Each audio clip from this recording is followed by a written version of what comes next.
COP9G commitment ആണ്. The organization has a mechanism to counsel the patient or their family periodically എന്ന് പറഞ്ഞു തുടങ്ങുന്ന ഈ ഒരു ഒബ്ജക്റ്റീവ് എലമെന്റ് വളരെ ഇമ്പോർട്ടൻ്റ് ആണ്. കാരണം ഈ ICU HDU പോലെയുള്ള സ്ഥലങ്ങളിലൊക്കെ കിടക്കുന്ന പേഷ്യൻസിൻ്റെ ബൈസ്റ്റാൻഡർ വളരെയധികം ആദിയുള്ളവരായിരിക്കും, ഒരു ടെൻഷനുള്ളവരായിരിക്കും. ജീവിതത്തിൽ അവർ ഒറ്റപ്പെട്ടു പോയി എന്ന് തോന്നാനുള്ള സാധ്യതയുള്ള ഒരവസ്ഥയിലാണ് നിൽക്കുക. പലപ്പോഴും നമുക്ക് ട്രീറ്റിംഗ് ഡോക്ടർ അല്ലെങ്കിൽ എ മെമ്പർ ഓഫ് ട്രീറ്റിംഗ് ടീമിന് ഒരു പീരിയോഡിക് ആയിട്ടുള്ള ഇൻ്റർവെല്ലിൽ അവരോട് സംസാരിക്കാൻ കഴിയണം, കൗൺസിലിംഗ് നടത്താൻ കഴിയണം. അത് ഒരു ദിവസം ഒരു തവണയെങ്കിലും ചെയ്യണം.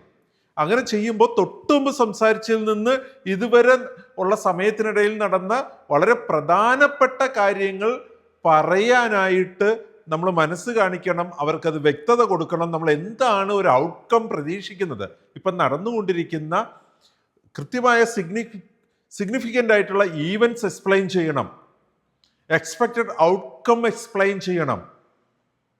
എത്ര തവണയായാലും സാരമില്ല, കാരണം അത് അവർക്ക് വ്യക്തത കൊടുക്കുന്ന നടക്കുന്ന ട്രീറ്റ്മെൻറ്റുകളെ കുറിച്ച് അത് ഡോക്യുമെൻ്റ് ചെയ്യണം. പറ്റുമെങ്കിൽ അതിൻ്റെ ഓഡിയോയോ വീഡിയോയോ റെക്കോർഡ് ചെയ്യണം. ഗ്രേപ്സിൽ തന്നെ ഓപ്ഷൻ ഉണ്ട്, നമ്മളത് യൂട്ടിലൈസ് ചെയ്യണം.